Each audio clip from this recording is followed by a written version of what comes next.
Is it Easter? It looks like Easter, smells like Easter, but it's Thursday. What happens to this observation of Easter between now and Sunday morning when we receive it? I'm not sure. Am I in the church? I'm in the church. Is this the church? You're the church, but you're not here. The room is empty. I'm confused right now. The sun outside is shining so brilliantly, green warmth pouring through the windows. You can feel May, but it's still April and it's 28 degrees outside. I saw it snowing, actually, earlier this morning.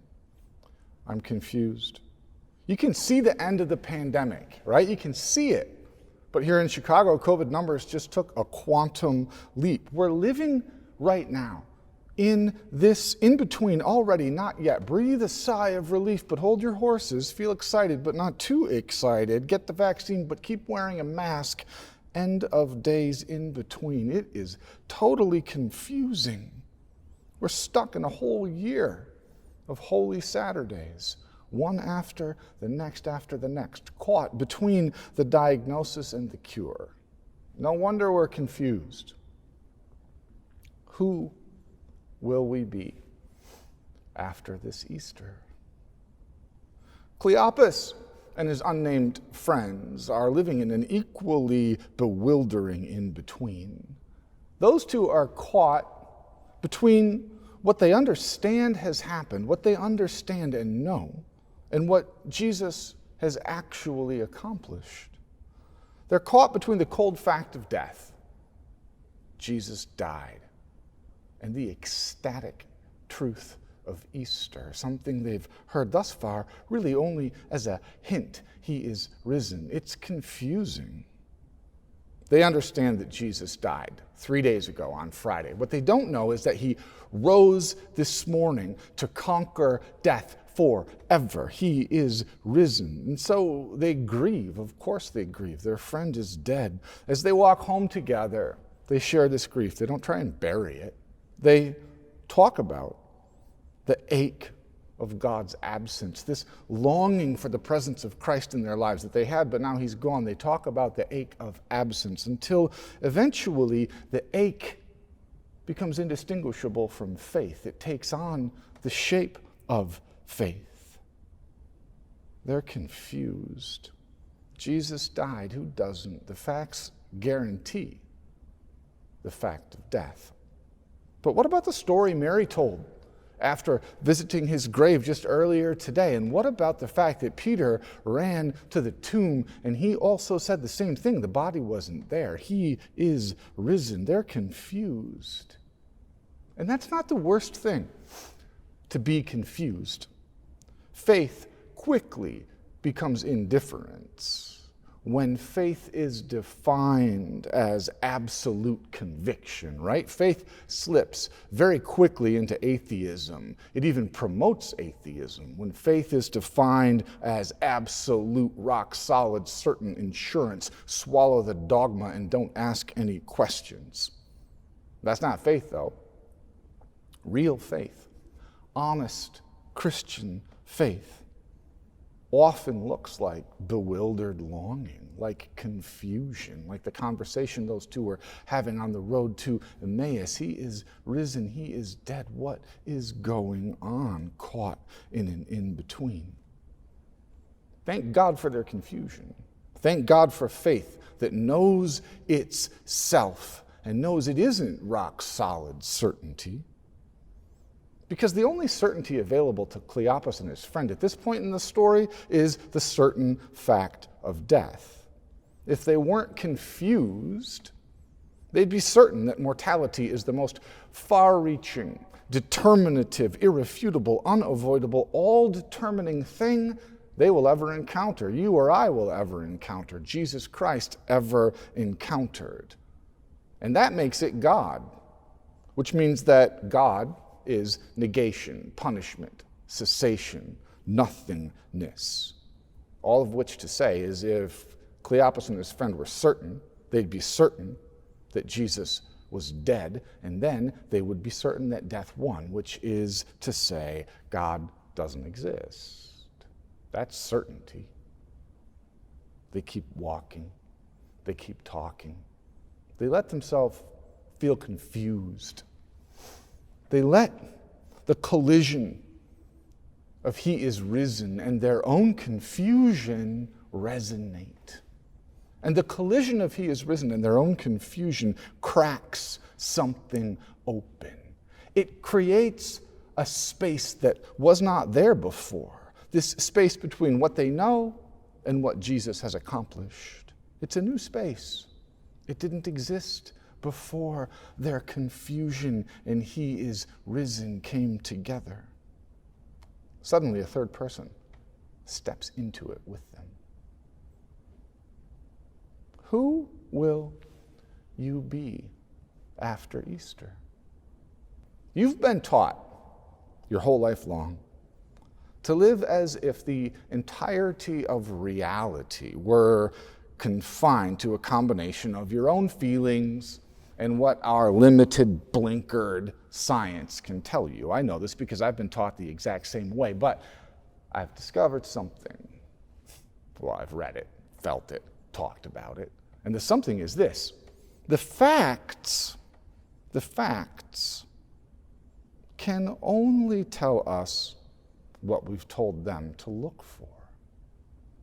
And if we limit our understanding of existence to what the facts and our own feelings report to us, we will shrink existence far beneath the glory of God. We will shrink our own lives far beneath the level of abundant life that God is trying to give us. He is risen. Who will you be after this Easter? What if there's more? Cleopas and his friend let their confusion linger.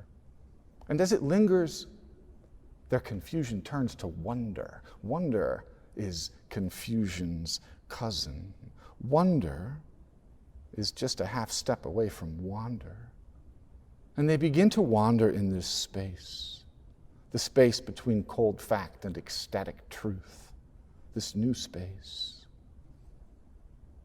Suddenly, a third person steps into it with them. Emma read us the Gospel of Luke a few moments ago, and in the translation that she read, the story says that at this point, when the third person shows up, these two, Cleopas and his friend, they stop talking, they stand still, looking sad. That's what the Bible says, looking sad. Looking sad is an English translation of a Greek word, and the word is skuthrapos. It shows up 2 times in the entire Bible. It is an intense word. Skuthrapos means pain and confusion so potent it looks like lines of anger have been etched into your face. Skuthrapos. This sounds like the opposite of Easter, right? Pain and confusion so potent they etch lines of anger into your face. That's not the opposite of Easter, though. In fact, that kind of pain and confusion might well be Easter's invocation. My phone popped up the other day. Here's what you were doing 1 year ago, right? You ever get those photographs? Sometimes they're a gift, sometimes they're not. This one was from Easter last year, me doing this. And there I was, one of the very first times I'd ever preached a sermon into my cell phone, sitting in this empty sanctuary, wondering what in the world was going to happen to St. Paul's and our faith and our world and our health. And there were lines in my face so intense they made me look not just worried but angry, confused to the point of tears, trying to preach the good news, wondering what in the world was going on. You've got that picture in your phone too. That same kind of selfie. You went through it. And I don't think necessarily that we're any less confused than we were a year ago. Well, it's all right. We've learned to live with it. Let yourself be confused. Grieve. Let yourself grieve. We've got a lot to grieve. Cry out. But our tears aren't the point either. We shouldn't fetishize them, right? They're the invitation, not the celebration. Our pain is the invocation, not the guest of honor. Grief cannot stop the joy of God, the guest of honor, steps into our lives to dry our tears. Grief can't stop him, and neither can disbelief, actually. Who will you be after Easter? What will you do the next time you find yourself caught between the death you know and the resurrection Easter points toward? The poet Kathleen Graber has a terrific line for these moments. What will you do when you're caught between the death you know and the resurrection Easter points toward? Graber doesn't ask that question, but she answers it when she says, tell yourself something you have no faith in has already begun to occur. Of course, Easter is hard to believe in. Tell yourself something you have no faith in has already begun to occur. And it will take the fact that you know, the cold truth of existence, and it will stretch it into something different, something spacious, wonder you can wander in. Let the disconnect between what you know to be real and what God has already done at Easter, let this become a space for the risen Christ to step into. This is a virtual service, but we praise a living God, and he'll come to us. A living God. If we call out, he'll come to us. A living God. Christ is risen, as alive as the wind, as free as a ray of light. They didn't even recognize him when he stepped into their lives. And that doesn't matter. Walking along the road, the fact that they didn't recognize him didn't turn Jesus away. He stayed, he taught, he was at their side. When we don't see him, God is still with us. When we can't see him, Jesus still walks with us. They welcomed the stranger. That's important. They talked with him about their longing for God. I wish that we could do the same. I wish we could tell the world faith isn't absolute certainty. Faith is bewildered longing. Come to church with me. Let's wonder and wander together. They talked with this stranger about their longing for God. And they ate together. And in an instant, when their taste buds fell upon the bread in their mouth, in a flash, they realized there he was, the very one they were longing for, sitting with them right at the kitchen table, the presence of God. He is risen. And then he vanished. Jesus vanished. And there they were, as Athanasius says, experiencing God once again as we experience stepping into a room the moment after God has left. We get the glimmer, the sense, the scent, the aura. We very rarely get the presence, only for a flash. So is the glimmer even real? Who are these two going to be after Easter? Who will you be after Easter? Cleopas and his friend can pretend that light didn't flash at that table. They can pretend that it wasn't Jesus in their midst. They can play it safe, go forward, and tell the story of a brutal week that wasn't really very unusual after all. People die, their friend died. They can tell that story. Or they can risk incomprehension. They can risk incomprehension to speak about that brilliant half-second blink and you would have missed it moment when they held sunlight in their hands and the God of all that is and was and ever shall be sat with them at that kitchen table. God comes to us. Christ is risen and he leaves. Our experience is fleeting. That does not make it any less real. Which is real? This flower, which smells incredible. It smells like creation and will be gone in less than 3 weeks. Or this. This is fake. That smells like the earth. This smells like a closet. Is it better because it's fixed and permanent and I can control it like a toy? Well, of course not.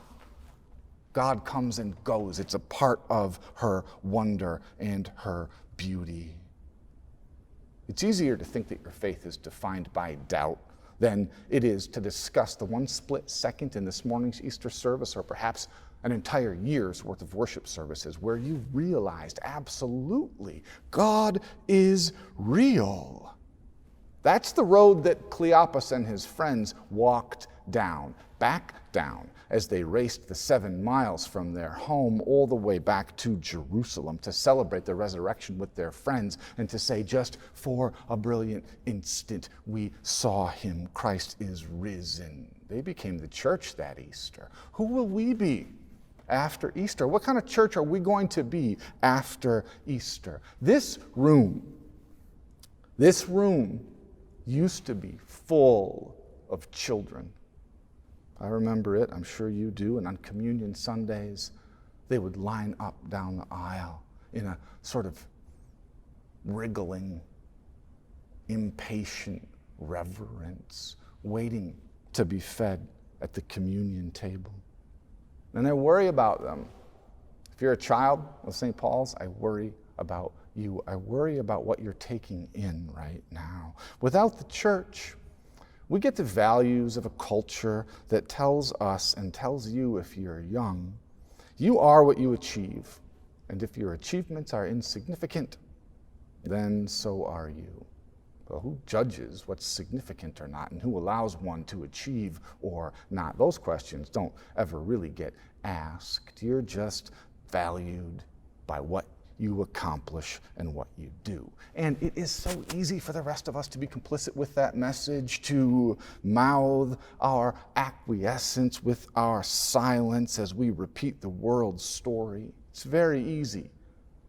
We've all been poisoned by it, which is why we need the church, which is why we need a different story, one that is indeed confusing, but one that allows us to say to the children in our lives and in our midst, I remember a meal, a moment, a split second, when you held a piece of fresh baked bread in your hand, when you drank a tiny thimbleful of grape juice deeper than the deepest ocean. I remember the moment when God stepped into the room and called you beloved, beloved, beloved, not the product of your effort.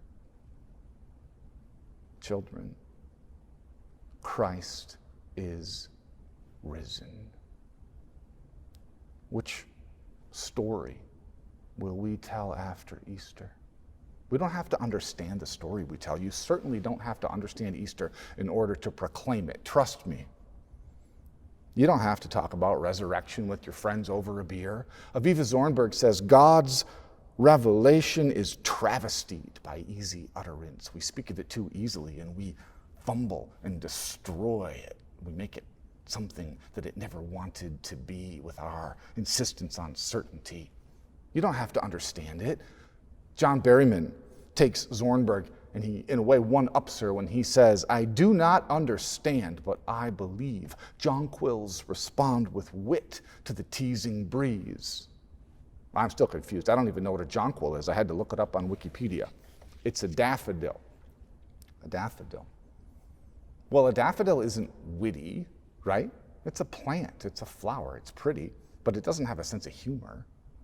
But when the wind moves through it, and the daffodil, a whole field of them, bend and bob in the breeze, they become witty.